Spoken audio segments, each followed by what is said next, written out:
Now we come to our next episode of relationships, and it is about bonding. What is bonding, and why is bonding needed?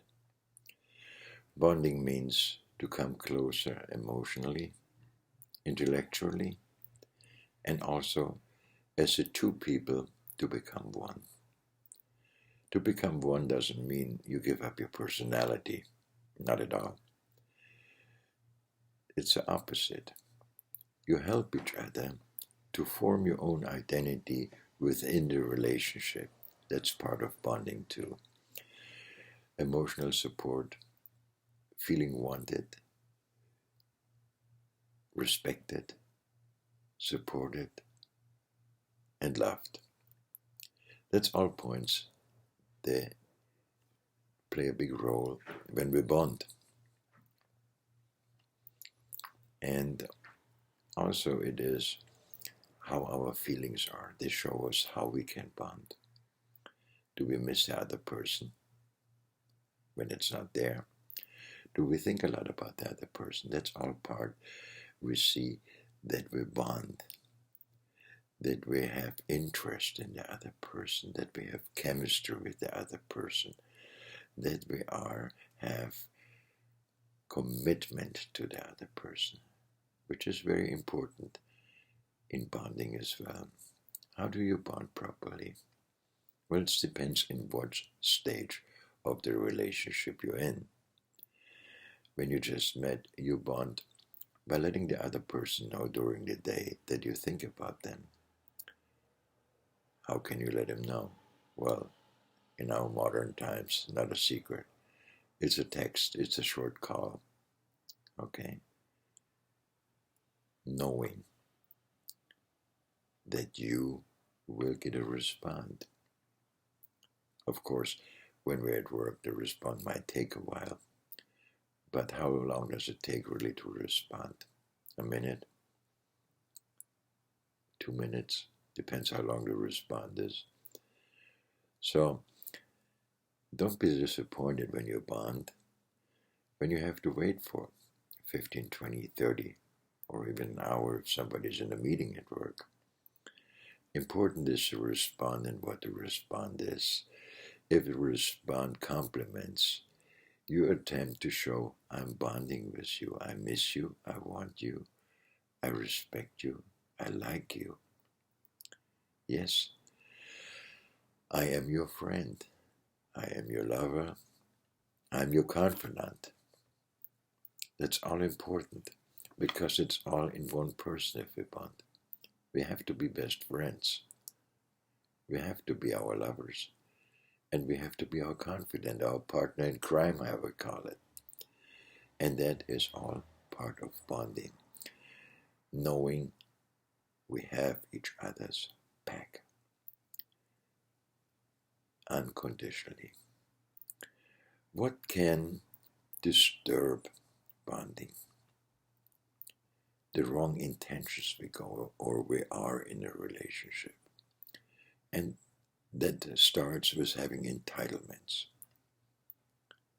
We can have expectations, but not entitlements. Entitlements are a little deal breaker in bonding.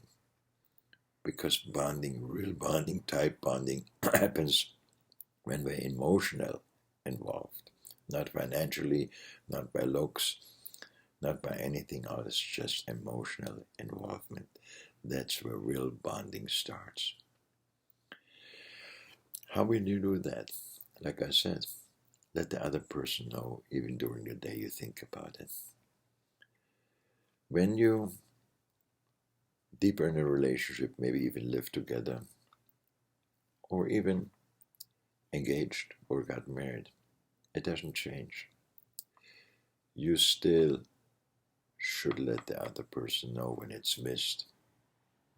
You know you see him at night time again, but still, is there a reason you cannot miss him during the daytime? Or let them know you think about it? That is bonding. Appropriate response is bonding. What is appropriate response? I'm in a meeting. Get back with you later. 30 seconds. Text. Miss you too.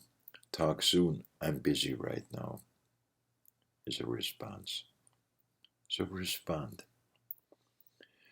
Or just, I miss you too. Happy to see you tonight. It's a response. But it has to come naturally. Not like a manual.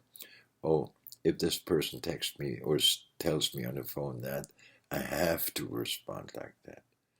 No, it has to come authentically by your feelings. Otherwise, it's misleading. And that's when it's already start that the bonding gets on a bumpy road. You don't want that. We all have points in our life where we like to belong and like to be wanted and respected, where we like to become a better version of ourselves, and bonding supports that. The better version of ourselves brings a better version in the relationship. So let's go even to one step further about bonding. It's the safety net. And part of the safety net has nothing to do with finances, is knowing that the other person hears you, sees you, that you're there, and in the heart, not only physically. You know what I mean? It means this nice feeling to feel at home with this person, no matter where you're at. If you sit on the ocean, if you sit on top of a mountain, you're still at home with that person. You feel trusted and you can trust. You feel wanted and you want. You feel comfortable, both, and comfort zone, a positive comfort zone, authentic comfort zone. That shows how tight you can bond. It's part of bonding. What does a bond do for us? It gives us the feeling we belong. And we all have points in our life where we like to belong, where we know we can belong, where we know no matter how the day goes, we have our friend, confidant, and lover there who will listen to us, understands when we talk to them. That's important too. The communication is a big, big part of bonding. And the communication goes in two ways. It is the verbal and non-verbal communication. Non-verbal communication is the facial expression and our hands too. So what is the next step of bonding non-verbal? We know somebody had a rough day. So what we're going to do? We put the hand on his shoulder. We go through the hair. Whatever we do to show I am here for you because we belong together. And that's belonging together. Gives you the safety net. You're not alone. You are recognized, respected, and heard. And you will respect and listen to the other person too, not just to respond, to understand. And understanding is a next big, big part of bonding. And when we do that appropriate, we feel better too. So bonding is important in the relationship. And watch for my next topic.